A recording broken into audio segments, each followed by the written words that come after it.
Atualmente é muito comum encontrar mulheres trabalhando como policiais, mas quando a delegada Marta Rocha começou em 1983, a realidade era bem diferente. Delegada, hoje a senhora está à frente da Polícia Civil no Rio de Janeiro, mas quando a senhora começou, havia muito preconceito?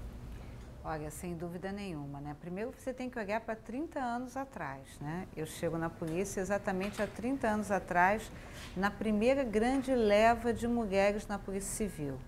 Eu tinha sido professora primária num colégio de freiras, no subúrbio de Braz de Pina. Eu tinha sido funcionária do Tribunal de Justiça e saía do Tribunal de Justiça para a Polícia Civil para o cargo de escrivã de polícia. E eu quero confessar que eu olhei uma matéria sobre o concurso e eu que estava terminando a faculdade de Direito da UFRJ, eu achei que aquele concurso era uma progressão profissional para mim.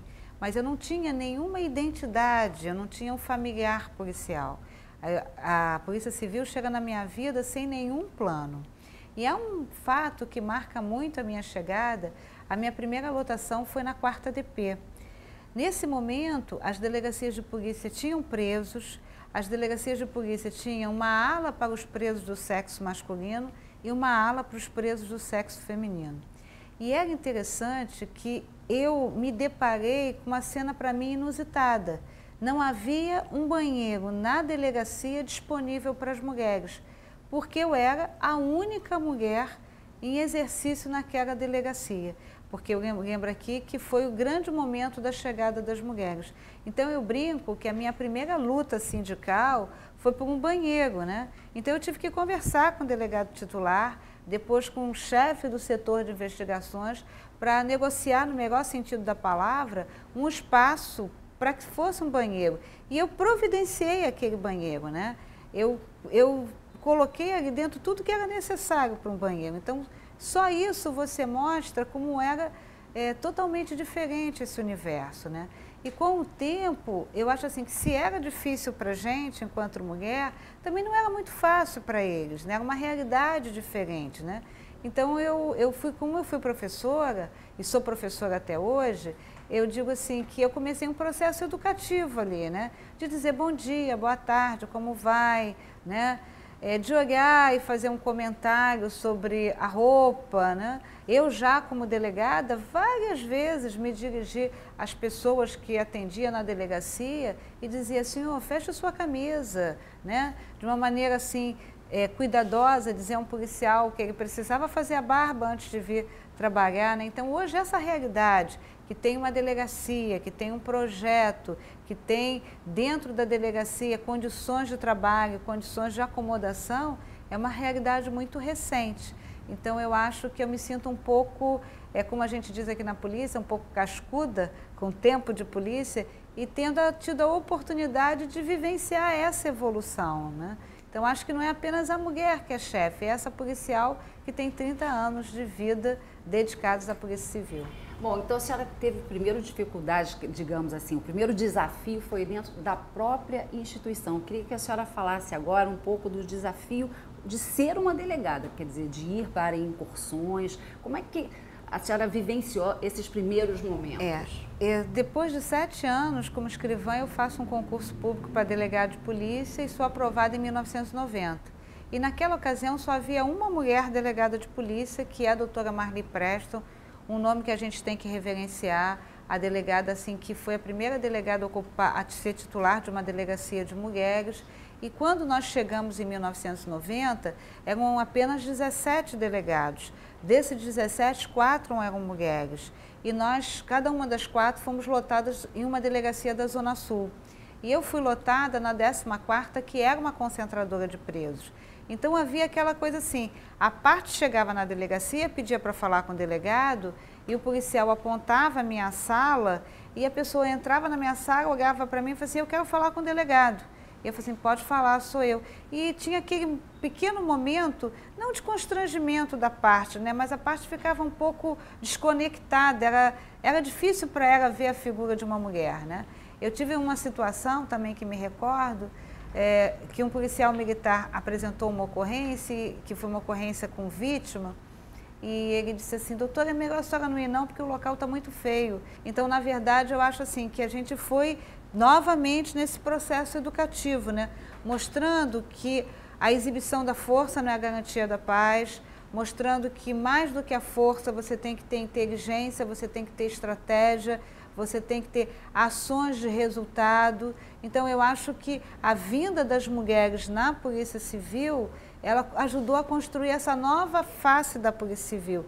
E eu fico assim super honrada quando eu vejo, por exemplo, assim, colegas que estão à frente de importantes delegacias, né? Eu vejo colegas titulares, né? Eu vejo a Monique Vidal na 9ª, a Andréia na 10ª, eu vejo colegas, eu vejo assim, algumas colegas como adjuntas, como a Daniela na 28, como a Isabela adjunta na Fazendária, uma colega dirigindo o departamento de armas e explosivos. Então é bacana você ver que o papel da mulher, mulheres como a Juliana, que está na Baixada Fluminense, na 52, o papel das mulheres nas delegacias de mulheres. Então eu acho que é importante. Eu vejo colegas na DH, na divisão de homicídio, como a Renata. Então, eu acho assim que é bom você ver as mulheres em todos os segmentos da Polícia Civil. Eu fico muito feliz quando eu vejo que essas colegas elas estão dando continuidade a esse trabalho que lá atrás a gente enfrentou. A senhora, de uma certa maneira, pegou um período do Rio de Janeiro muito difícil. A senhora teve medo? Quer dizer, como é que foi lidar com o Rio de Janeiro, que era mais, assim, de uma violência, digamos assim, antes da pacificação, mais devastadora? Eu tenho um momento da minha vida que é um momento que eu fui designada diretora do Departamento Geral de Polícia Especializada, em 1993, e ali eu senti uma questão do preconceito mesmo, né? Eu era uma jovem delegada, jovem na carreira, e fui designada para um importante cargo. E houve uma movimentação que foi objeto de notícia nos jornais, que os delegados iriam entregar seus cargos. E eu acho que eu fiz a reunião mais rápida da minha vida. Eu fiz uma reunião, eu chamei todos aqueles delegados que ocupavam cargos e disse, olha, aqueles que pretendem entregar seus cargos, façam logo, porque eu vou fazer mudanças no departamento. Eu estou esperando até hoje aqueles que se diziam, pelo menos que disseram, que a imprensa noticiou que iriam entregar seus cargos, que isso efetivamente acontecesse. Então, assim, medo, eu acho que o medo é da natureza humana, tá? Mas eu acho assim, eu acho que eu estou na Polícia Civil por um bom motivo, né? Eu acho que eu não gosto muito de falar dessa coisa da missão, porque eu acho que eu tenho pego com a Polícia Civil uma história muito maior do que isso. Eu brinco que a Polícia Civil é a minha história de amor que deu certo. Então, na verdade, eu acho assim, medo de morrer ali, não tenho não, sabe? Eu acho que isso faz parte do jogo, né? Quem quer ter uma vida tranquila, quem quer ter uma vida sem risco, com rotina e sem percalços, não pode ser policial civil. Acho que não pode ser policial, nem civil, nem militar, tá? Então, o medo está assim, nesse contrato de risco que a gente faz quando assume ser policial. Então, esse medo eu já venci, sabe? O medo do dia a dia eu já venci. Agora, o medo que eu tenho é, assim, eu não tenho medo, eu tenho um compromisso de fazer sempre o melhor que eu posso fazer. E eu sou uma pessoa que eu não faço planos. Eu tenho uma agenda a cumprir, né? Mas eu toco a minha vida para que, se hoje eu morresse, a minha vida estivesse certinha. Então, eu não tenho pendências na minha vida, eu não tenho, sabe, eu durmo muito tranquila e acho assim que a vida muda sempre para melhor, né? O dia que eu tiver que sair da chefia, eu vou sair da chefia em paz, com a certeza que eu fiz o meu melhor. Talvez eu não tenha feito o melhor que as pessoas esperassem, mas com certeza eu fiz o meu melhor. Bom, mas eu observo que a senhora tem várias imagens de santos. A senhora tem essa convicção mesmo da questão do medo e também, assim, de não ter medo através também da religião, da fé? Sem dúvida nenhuma, né? Uma vez eu vi uma entrevista da Maria Bethânia que ela falou que ela tinha pena das pessoas que não tinham fé, né? Por mais impactante que isso seja, eu concordo com ela, porque a fé, ela te dá essa fortaleza que você precisa ter, né? Eu sou uma mulher de rotinas. Todos os dias eu chego aqui, aliás, todas as segundas-feiras eu chego e a primeira coisa que eu faço é ir lá para o L ponto, né, que a gente considera o 13º andar, e rezar. Rezar para ter sabedoria, rezar para poder enxergar o que eu tenho que ver, aquilo que precisa ser visto, ter firmeza para tomar as minhas decisões e ter clareza, né? E para pedir, sim, proteção. Eu sou declaradamente uma mulher católica, eu vivencio a vida católica, né? No dia que eu fui chamada para ser chefe de polícia, no dia seguinte, eu abri a minha gaveta e encontrei, a primeira coisa que eu vi foi esse cordão com Nossa Senhora, né? E aí eu falei assim, acho que Nossa Senhora está querendo conversar comigo, e coloquei esse cordão e nunca mais tirei. Essas imagens são as pessoas que vêm aqui, né? Tem uma imagem que Dona Anne me deu, que é de Nossa Senhora de Nazaré. Eu recebi algumas pessoas aqui, as pessoas católicas também. Então, cada pessoa que entra aqui, cada imagem dessa tem uma história, né? Na verdade, eu só trouxe uma imagem para cá. Todas as outras foram as pessoas que foram me dando. Então, eu acho que a fé me dá essa tranquilidade, a fé me dá essa certeza. E como eu acredito, tá? Como eu não faço planos e como eu acredito que Nossa Senhora tem um bom propósito para tudo isso, eu continuo seguindo tranquila, né? Eu continuo seguindo assim, pedindo para ter proteção, sim, para mim, para os meus policiais, que ao final de cada dia demonstram competência e coragem, né? E para, sobretudo, ter sabedoria. Eu acho que sabedoria é o que a gente pede. Delegada, a senhora diria que o episódio do 174 foi um dos mais difíceis, tanto para a sociedade, a senhora à frente, né, na investigação, quanto também na relação com outras instituições policiais?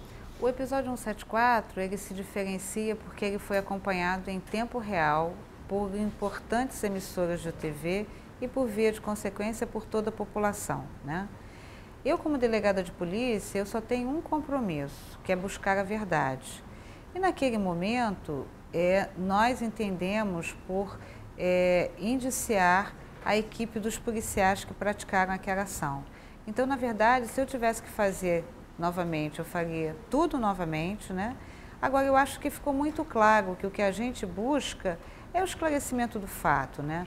Eu acho que a gente também não pode, não deve, em relação a nenhuma instituição, analisar ou ter um entendimento sobre a instituição a partir de fatos específicos. Aquele foi um fato importante na minha carreira, foi um fato difícil no sentido, eu não tive nenhum tipo de pressão absolutamente, difícil nesse compromisso de buscar a verdade, tá? E eu acho que ele é um fato que tem que ser examinado como um fato em um determinado momento. E que nenhuma instituição, nem a Polícia Militar, que nesse caso, ou a Polícia Civil em outros casos, pode ser analisada simplesmente em razão de um determinado fato. A senhora diria que hoje, por exemplo, a questão do vazamento, né, de imagens do helicóptero da Polícia Civil, né, que foram flagradas, seria um caso semelhante, ou seja, a senhora precisa também buscar a verdade? Não há a menor dúvida disso. Primeiro, é preciso que se diga que a Polícia Civil assume, tá, que não havia um protocolo que produzia essas imagens, que coletava imagens, mantinha essas imagens, divulgava e analisava essas imagens. E, em razão disso, o que nós determinamos? A criação de uma comissão para, no prazo fatal de 30 dias, oferecer uma manifestação sobre essa nova rotina. Então, isso é um fato que a Polícia Civil tem que admitir. O inquérito policial relativo àquela ação que culminou com a morte do traficante matemático, primeiro, aquela ação é uma ação em conjunta com 3 forças. A investigação sobre o matemático, ela estava na Polícia Federal. A Polícia Civil participaria exatamente em razão da sua tecnologia de coleta de imagens. O inquérito que resultou na morte, ele foi analisado, ele foi conduzido pela Divisão de Homicídio e encaminhado ao Ministério Público. Num primeiro momento, o Ministério Público entendeu pelo arquivamento daquele inquérito. A partir da notícia dessas imagens, o Ministério Público está analisando novamente esse inquérito. Mas, inobstante a isso, a Corregedoria da Polícia Civil, ela instaurou, por determinação minha, uma sindicância para verificar se há algum comportamento que mereça a análise de uma transgressão disciplinar.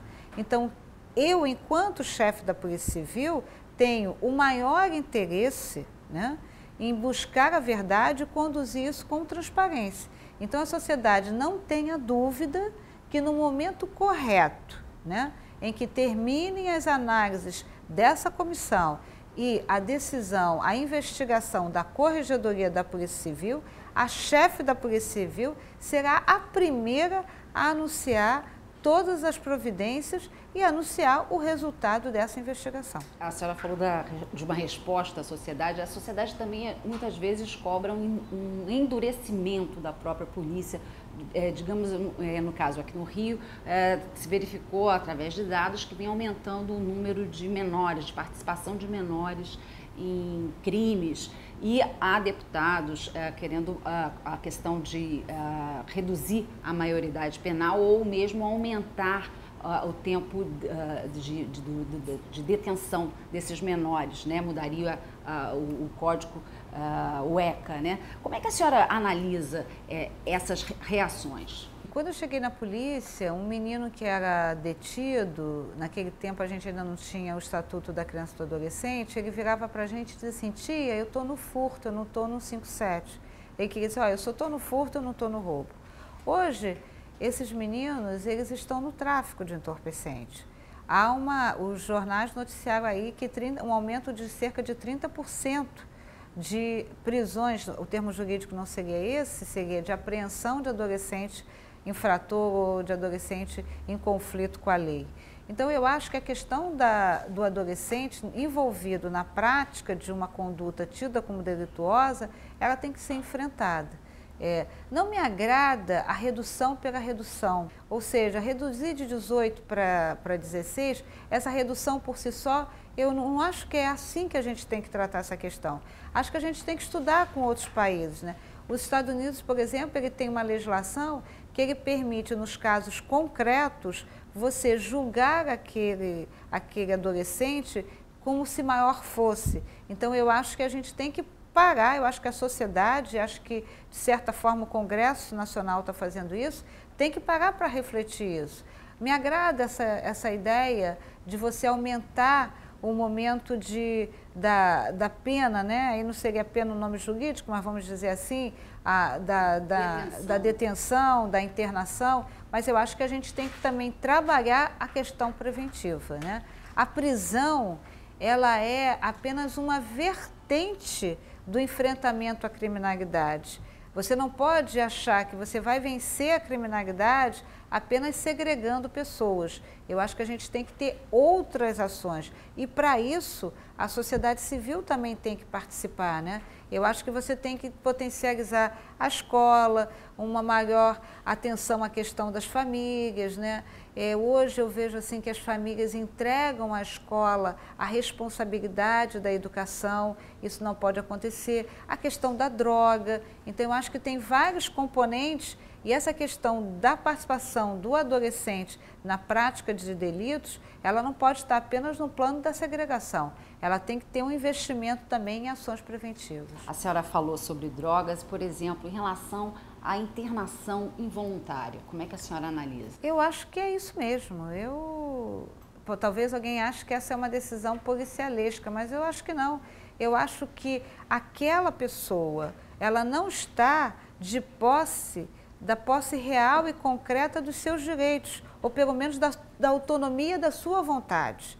Ela é submissa à droga. Então, acho que é um benefício você permitir a internação involuntária. Eu sou plenamente a favor. Eu acho que tanto para a criança como para o próprio adulto, né? Agora, o que você tem que fazer é a fiscalização desses estabelecimentos. O que você tem que fazer é fiscalização dessas ações. Agora, eu acho que tratar isso achando que é um direito, quando essa pessoa efetivamente não está no domínio total da sua vontade, me desculpe, mas acho que é uma posição hipócrita, né? Eu acho que uma pessoa que agride a sua família, que rouba os pertences da sua família, né? Que sai de casa, fica 2, 3 dias fora, né? E negar a essa família a oportunidade de pegar esse familiar e internar, eu acho que chega a ser cruel com essa família e com essa própria pessoa, porque efetivamente eu defendo isso até juridicamente, porque eu acho que essa pessoa não tem o domínio pleno, não tem a autonomia da sua vontade.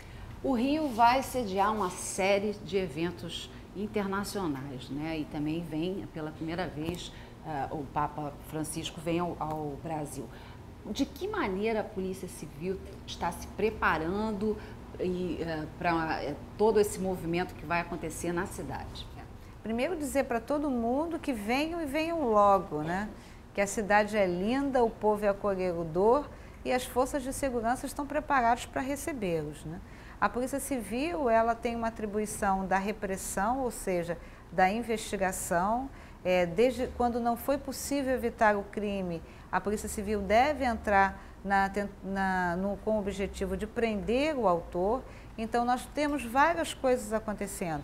Nós temos uma delegacia itinerante que vai estar participando, nós criamos um núcleo de apoio aos grandes eventos, que é o NAGE, que é composto de 11 delegacias, que vai desde o atendimento ao turista até a fraude do ingresso, que vai desde a fraude na rede social, na informática, até a delegacia de combate à pirataria, que vai desde o fortalecimento e atendimento do consumidor pela delegacia do consumidor, até a delegacia, né, que tem a questão da violação dos benefícios, seja da luz, da água, tudo, do combustível. Então, na verdade, a Polícia Civil está toda pronta, né, com toda a tecnologia, com a sua coordenadoria de inteligência, já tendo um rastreamento de toda a cidade. Então, toda a Polícia Civil está empenhada. E uma coisa super bacana que nós fizemos foi um curso COGEST, um curso voltado para grandes eventos.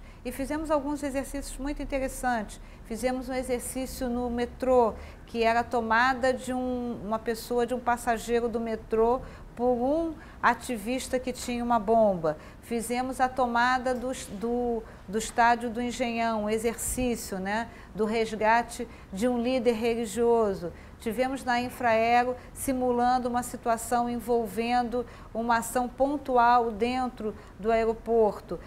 Estivemos com o nosso esquadrão antibombas, estivemos com a nossa coordenadoria de recursos especiais, que faz, por exemplo, da visita do presidente Obama, esse mesmo helicóptero, ele fez a precursora do presidente. Então, ele fez o rastreamento de todas as ruas por onde iria passar a comitiva. O nosso esquadrão antibomba veio em seguida para fazer também o rastreamento de todos os locais por onde o presidente Obama e sua comitiva. E assim foi na Rio+20 e assim será. Então, eu quero voltar a dizer para os nossos turistas nacionais e estrangeiros, venham logo que essa cidade é linda. A realização desses eventos e tudo isso que a senhora falou, da presença do Obama, também tem a ver com todo esse processo de utilização de uma polícia mais voltada para a questão da inteligência e, por exemplo, da pacificação. A Polícia Civil, ela tem um papel importante nesse projeto de pacificação. A Polícia Civil, ela faz todas as investigações que possibilitam a decretação de uma prisão. Para ter uma prisão, tem que ter uma representação da autoridade policial. Para ter essa representação da autoridade, tem que ter um inquérito policial, uma boa investigação. Aliado a isso, né, as prisões todas que são feitas pela Polícia Civil, a identificação de todos esses traficantes. Eu quero lembrar aqui que a Polícia Civil prendeu o FB, que era o chefe do Complexo do Alemão, em Campos do Jordão. A Polícia Civil prendeu o Mica, que era da comunidade do Cruzeiro, num domingo de carnaval. A Polícia Civil prendeu o Macarrão, aquele que saiu e deixou sua prótese. Todo mundo tem essa imagem na mente, né? Que quando eles saíram ficou uma prótese de uma perna para trás. Todas essas prisões foram feitas sem disparar um único tiro. E todos aqueles que ocupavam o lugar de liderança, embora essa palavra não me agrade, foram presos pela Polícia Civil. Isso é um trabalho de inteligência, isso é investigação.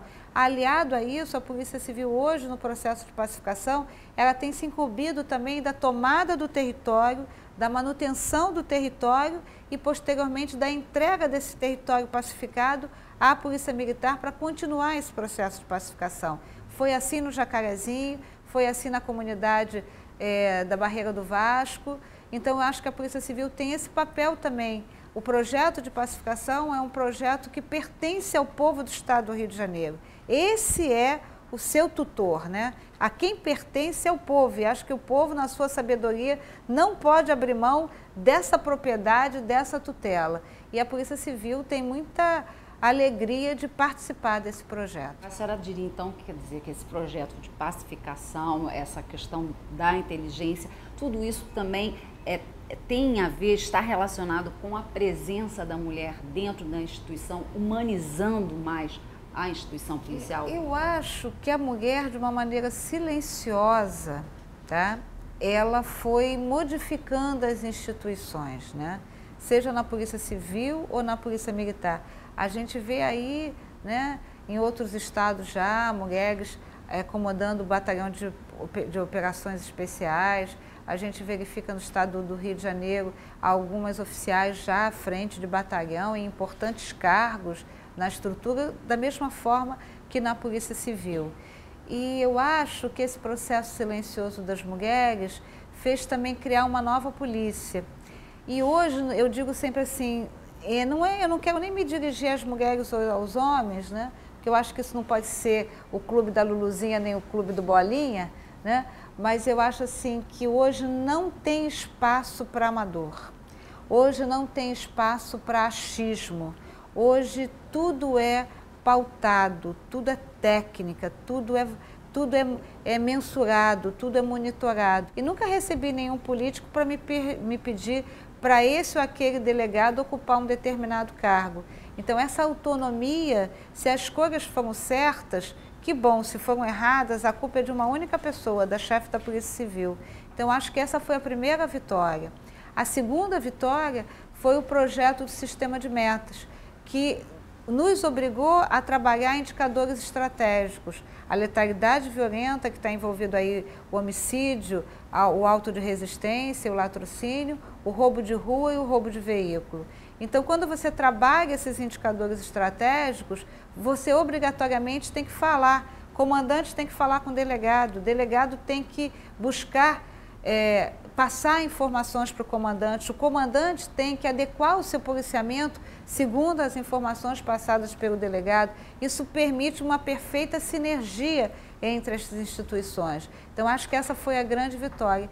E, efetivamente, isso, né? A certeza que tudo é meta, tudo é estratégia, né? É um sistema de metas, são ações estratégicas e o compromisso da eficiência e da eficácia, e não esquecendo nunca que para a Polícia Civil, em primeiro lugar, vem a ética e o respeito ao cidadão. Delegada, foi uma honra, muito obrigada. Obrigada Obrigada a você.